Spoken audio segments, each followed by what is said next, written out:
Thank you very much. So as you know that in business, things go south. Let me just not stick to business, but in different occupations, things go south.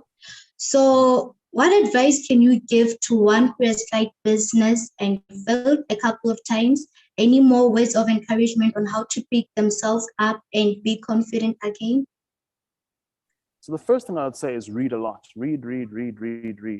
Keep company. Have friends with people who have made spectacular failures. You find that in biographies of business people, right?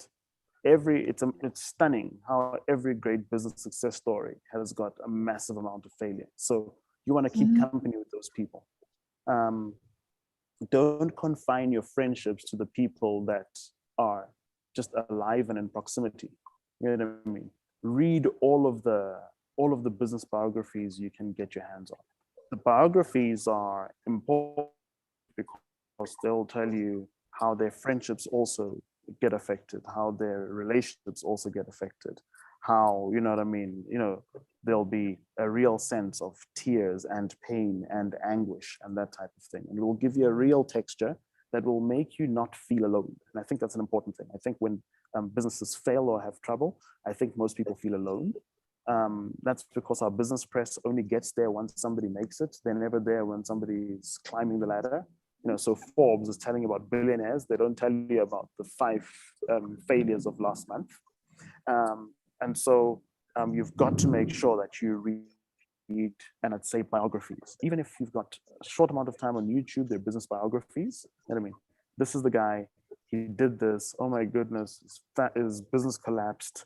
You know what I mean? Lost all his family's money, and then he made it back. Just so that you can have the conviction, the confidence, the reassurance, the repetition that is as normal a business journey as there is, and you should not panic about it. You should not feel hard done by it, and you still have what it takes to be able to turn around those failures into successes, because that's the average story in business. 3 failures before a massive success. Thank you very much. As you back up the fact that one's network is their net worth, can you also back up the thought that the backbone of every business's venture, be it big or small, is sales and marketing, and that this is a growing and recommendable field career-wise? Sorry, I missed just one part of that question. So I got the fact that net worth is network. Yes. The success of business is? So the question is, can you back the thought that the backbone of every business's venture, be it big or small, is sales and marketing, and that this is a growing and recommendable field career-wise? So let's talk about the career part of it. It's 100%. It's 100% commendable in terms of career.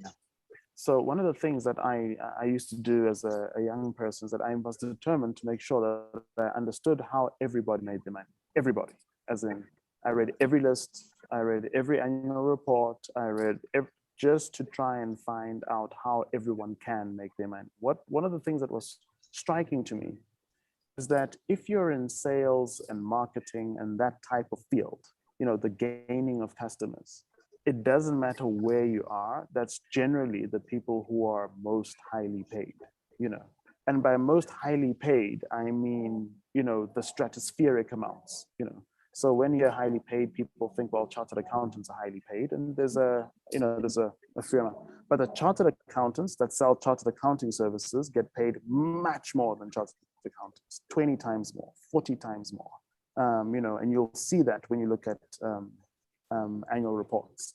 All the people who do that thing, but the people who sell the most in that thing, on average, are 20 times better remunerated than the average.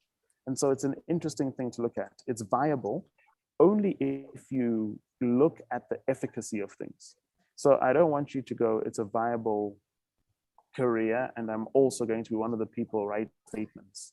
Always be the people, the customers. That's the issue. There's nobody is out of a career who can get customers anywhere. It doesn't matter whether it's citrus farming, doesn't matter whether it's life insurance, doesn't matter whether it's car tires. The people who get customers will always have work because there are, every business depends on customers. So I would say that.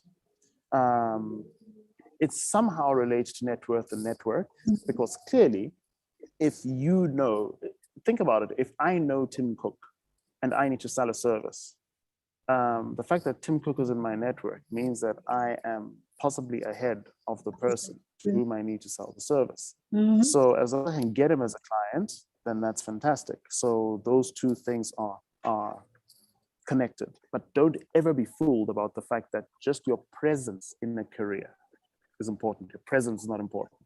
It's your ability to get the customer that's important. And wherever you can do that, you'll be the most remunerated person. For sure. And read annual reports. Look at them. They'll tell you the story. Even if you just go and read the remuneration page.